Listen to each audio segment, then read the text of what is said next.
In this screencast, I'm going to remind you how to add images to your WeVideo project, and then I'm going to demonstrate how you can add effects to those images.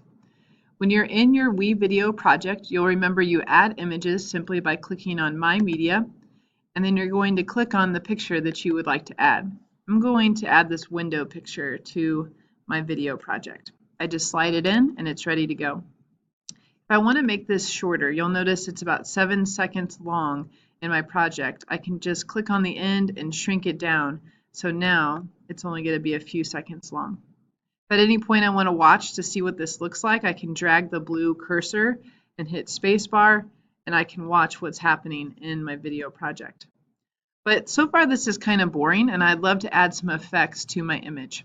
If I just double click on the image, it takes me to this screen.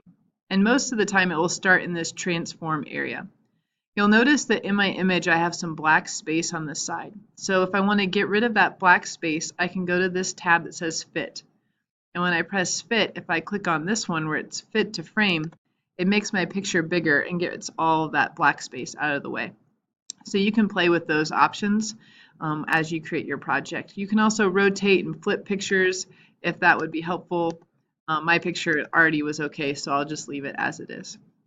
Something else that's really neat though is you can add animations to your video. Generally you'll leave this start area where it's at right here, but then if I click on end, this shows where I want this to end on. So for instance, I can have this zoom in really close to this latch in the window. When I click on done editing over here, then when I'm in my video project, you'll notice that the picture moves in on that little video or that window hook when it's playing. So I'll show you that one more time. That animation just zoomed in really closely so you can see that. Maybe I want to do that with the sunflowers. So let's do it one more time together. Okay, click on the sunflowers. I'll leave the start area the same. We'll just have it start right there as it looks how we see it. But I'm going to click on end. And this is going to show where it's going to zoom in by the time the video plays. So I'm going to zoom in. I'm going to click on done editing. So now when we watch the sunflowers, it's also going to zoom in just like the window picture did. You can play around. Maybe you only have it zoom a little bit, or maybe you have it zoom quite a bit.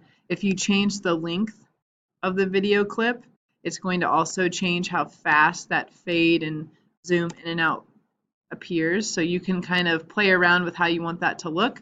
Those are a couple of animation features that you could add to your images. Have a great day.